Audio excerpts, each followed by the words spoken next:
Okay, on the show today, a couple of students from BYU, 2 out of 4, who just won the Entrepreneurial Challenge, and they won a bunch of money for a very cool invention. Check out all the details. Without further ado, the Utah Story Show.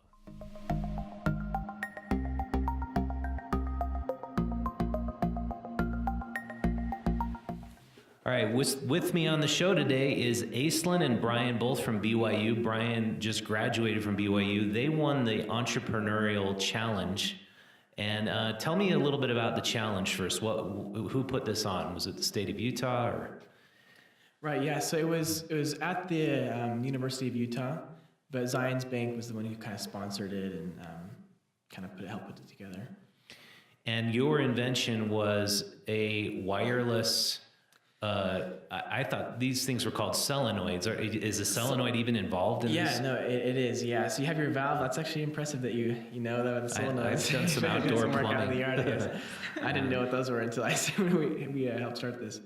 Yeah, basically you have your valves and the solenoids, which is what actually triggers the valve to open and close. So yeah, you're right. Our device actually connects to the solenoid of your irrigation sprinkler system valve. Yeah. And has anything like this been invented before?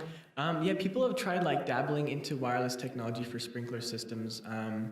The problem with having it wireless from your control box to the valve box is actually getting power, because whatever is wireless out there in your valve box is going to need to have power. And if you want to avoid seasonal battery replacements, you're going to have to run a cable out there to give it power. And that's where our kind of invention comes in, is that we have a little turbine that recharges the battery with water flow. And that's been able to just increase so much value to having a wireless system, where landscape contractors they're just obsessed with it. They love it. And it could be huge in agriculture, commercial, residential.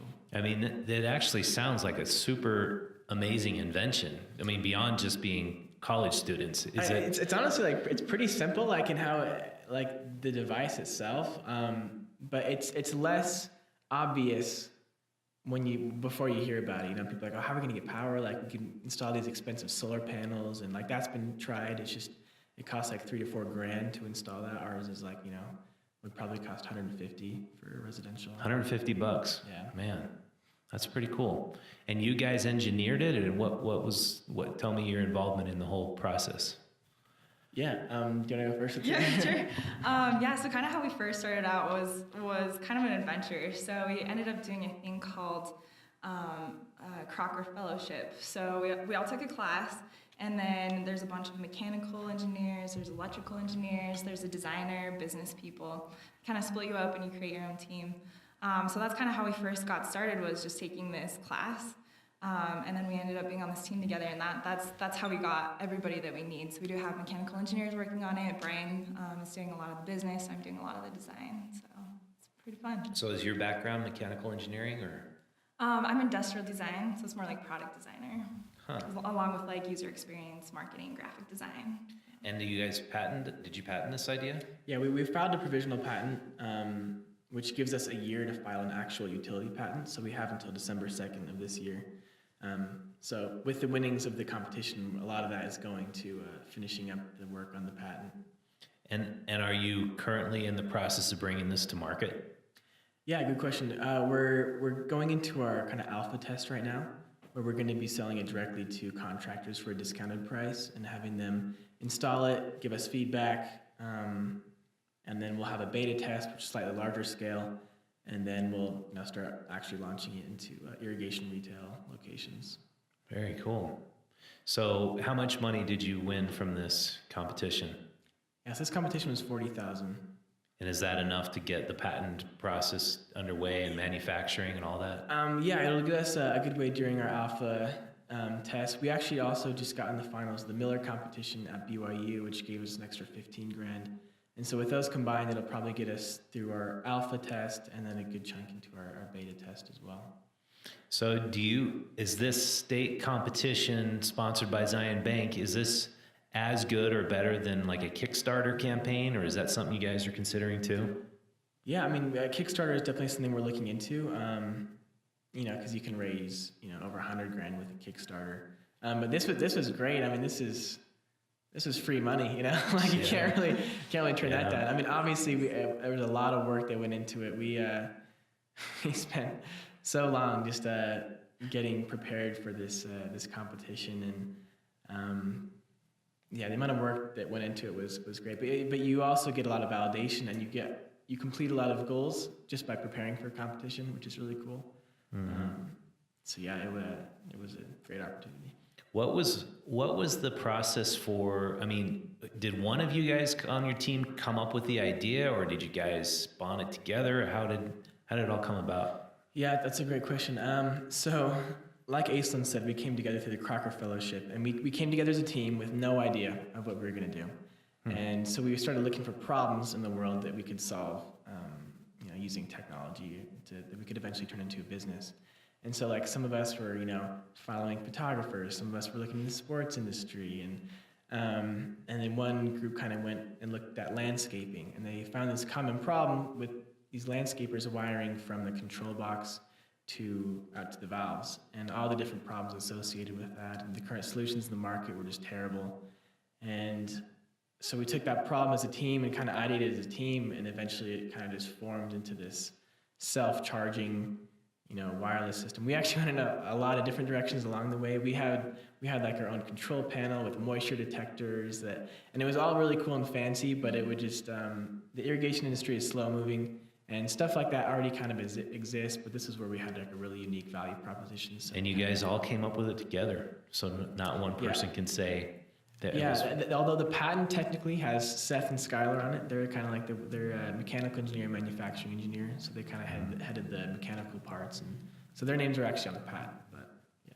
So when Rainbird comes in and wants to buy your company out, yeah, we actually already talked to them. We went to an irrigation trade show in Long Beach, California, and that's actually a really funny story in itself, because we came in with this dinky little booth, and with all these multi-million-dollar companies, you had spent tens. Sometimes hundreds of grand on these booths, and ours was literally like a few $100 booth.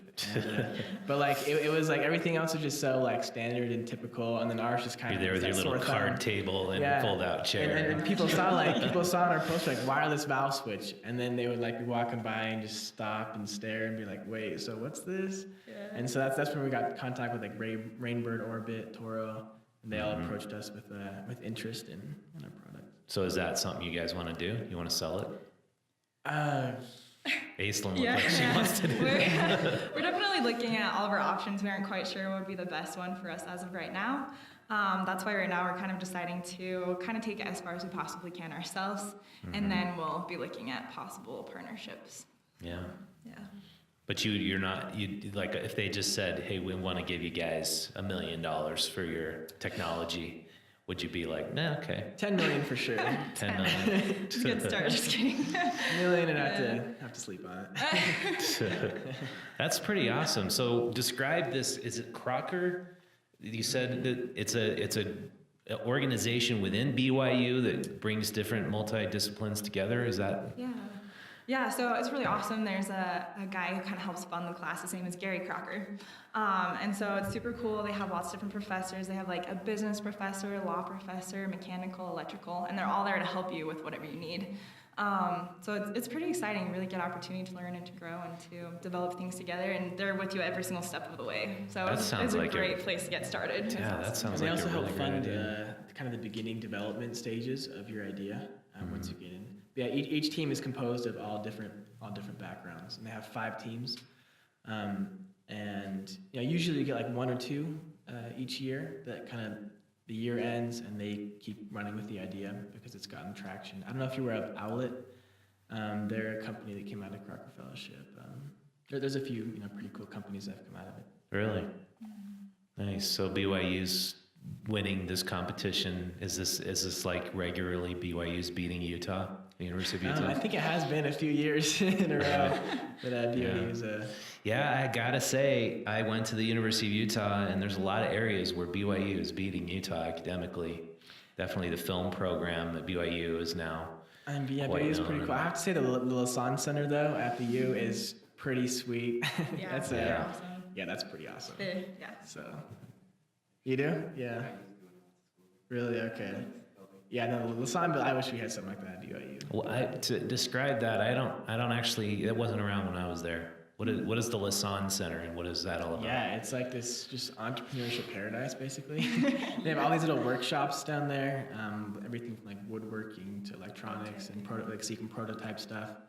Yeah, it's a really cool setup, but it's also like an apartment complex. Yeah, from what they I have understand. housing above the top floor. Oh, really? So you're just right Yeah, there. you have to apply to be able to live there, I think. I think they like give you scholarships too to help out with the programs and run things. So it's pretty cool. Very cool. Yeah. I think what's unique about BYU is they really have an awesome support structure in place of successful entrepreneurs who give counseling and mentoring to these students and just give of their time, which is honestly just invaluable to have that. So there's mentors that are existing business owners who are running their businesses. They come and lecture to you guys and that sort of thing. Mm-hmm. A lot of them like sold their businesses already. They just want to kind of give back and, you know, with the expectations that someday we'll be sitting in their seats helping out with the next generation of rising entrepreneurs.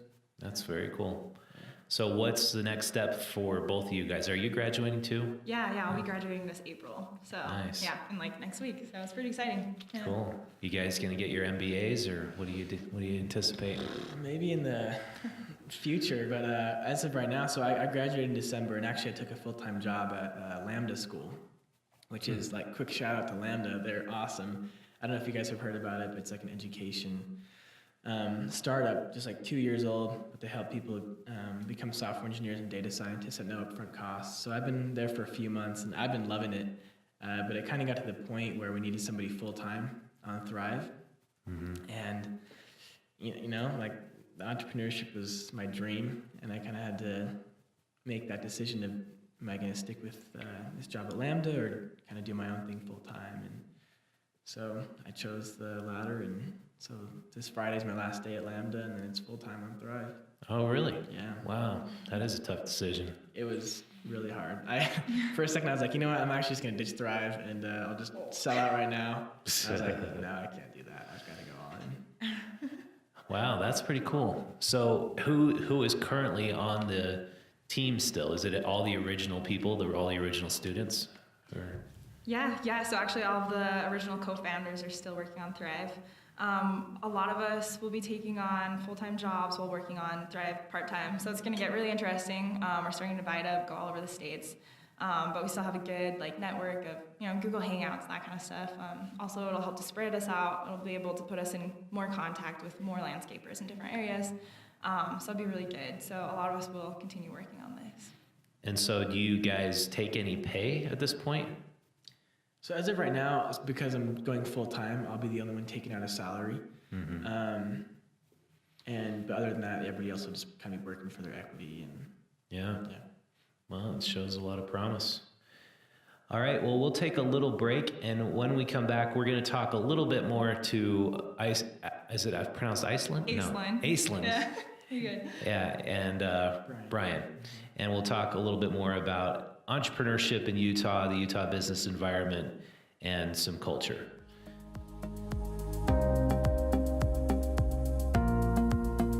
Utah Stories is brought to you in part by Fat Jack's Burgers in downtown Salt Lake City. Go and try their incredible hamburgers, and they're right in the middle of the heart of downtown, right, really close to the convention center. Tell them that you were brought there by Utah Stories and do us a favor. That would be awesome. The podcast today is also brought to you by the Sonoma Grill, which is right on 3rd South next to the Peary Hotel. Sonoma Grill features really incredible steaks, chicken, very high-end, excellent food at very reasonable prices. Also, go there and tell them you're there thanks to Utah Stories. All right, we're back. And I wanted to ask you guys, I had the economic development director for the state of Utah in Val Hill, and he talked a lot about what it is about Utah that makes us one of the best economies in the state. What do you guys think it is? Why is Utah so tech heavy and so much about innovation and just a great economy here? Gosh, that seems like a question outside of my pay scale. That's a great question, though. I think some of it has to do with policy, of course. Yeah, so once you get a few success stories, it kind of is contagious and it spreads.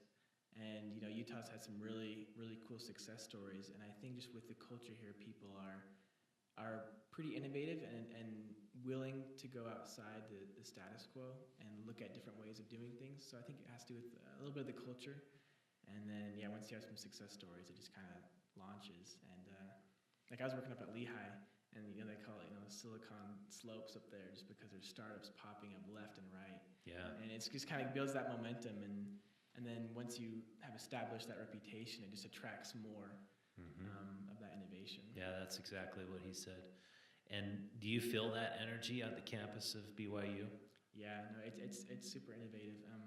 I mean, things like the Crocker Fellowship, like that's really unique to have an interdisciplinary entrepreneurship program like that. That's not specific to like the business school or the engineering school. It kind of brings all these different schools together, and there's different nights for pitching innovative ideas that anybody can attend, and just this is a really healthy, innovative environment. I also think it's a lot of fun. I actually have a lot of friends who are also starting up their own businesses. Whereas beforehand, I thought, starting up your own business, that's really hard. Like, that's hard to do, but, like, you hear about it more and more often. People are being able to, like, take off, and their ideas are really great. So it's just awesome. Like, the more you hear about it, the more it becomes common, the more people believe that they can do it. The more you think, I could go out and do Like, that. if Bryan can do it, heck, anybody can. Yeah, I guess that's got to be it. Because what Valhel also mentioned was that Qualtrics, I believe it was, started by a BYU professor with his son in their basement. Yep. And now they have I think like 200-300 employees, and they're just a big company. So do you get a sense of that while you're going to school there, that there's all these professors who have little pet projects, or there's lots of innovation going on all around you? Yeah, no, there's a lot of that. They even have, it's slipping my mind right now, but they have like a site you can go on that has a bunch of different innovations that professors have made, and any student can come and like try to take that into a business, and some more paperwork and logistics behind it that I'm not super aware of, but it's just kind of a cool thing. You get to see all these projects that all these professors are working on of different innovations, and like in all different fields, from medical to agricultural, and it's really cool. Yeah, that's awesome. Do you guys both plan on staying in Utah? Do you want to spend your lives here? I'm a Washingtonian at heart. That's where I grew up. I didn't hear the Utah accent. Usually you hear that from people. I say Friday, not Friday. This last guy, Rod Decker, he epitomizes the Utah Really? accent. That's Wait, do I funny. have one? A little bit. I I can hear you from Dang Utah. it. So, Just- I'd be cool with it. Just dang it. You're I mean, giving it's a yourself good away. thing, it's a good thing. He does great. Yeah. I'd be cool with ending up back in the Pacific Northwest or somewhere international. I like traveling a lot, so that'd be cool too. Do you feel like you live in a bubble though in Utah? Like at all? Like you're kind of bubble. insulated. An awesome bubble. Yeah. As far as I go, I've been like born and raised in Utah my whole entire life, and so like, I mean, I guess I don't know what the outside world is. Yeah, you don't know if you're in a bubble if you're in it. Yeah. No. But like, Yeah. I mean, I've traveled, I have friends from outside, and it seems we probably are in a bubble, but it's a pretty good bubble. You don't want to be exposed to the outside world and have your bubble burst. No, I guess. sure. Yeah. But no, I'd be down. It'd be fun to explore new things. So. Cool. Yeah. Yeah. Well, thanks for coming on the program, guys. Really appreciate so it. much. Yeah. Yeah. So if people want to learn more about your product and learn more about your business, where would they go? Yeah, so we have a website, thrivesmartsystems.com. That Okay. kind of has some stuff they can check out and subscribe to, some information that we will send out. And Have you gotten some media attention yet? just not a whole lot. So we have a few kind of in the works that want to do like articles on us, so that'll come out pretty soon. But we've been just so heads down on development that Yeah. Most of our media has been coming from the competitions that we've been winning, so it's kind of Yeah. where it's starting off at. Yeah. Yeah. Well, congratulations. That's awesome. Hey, thanks so Thank much. you. It's been a pleasure. Thanks. Yeah. Have a good one. Thanks, you you too. too.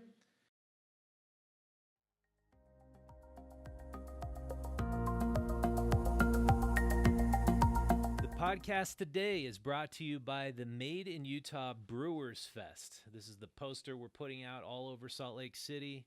It's a 21 and older event because you're going there to drink a lot of beer. It's going to be beer brought to you by Strap Tank, Shades of Pell, Proper Brewing, Salt Fire, Cervezas Zalupes, Talisman, Level Crossing, Vernal Brewing Company, Red Rock, and Toasted Barrel. You can come try all their new brews. We're gonna have awesome food there, music.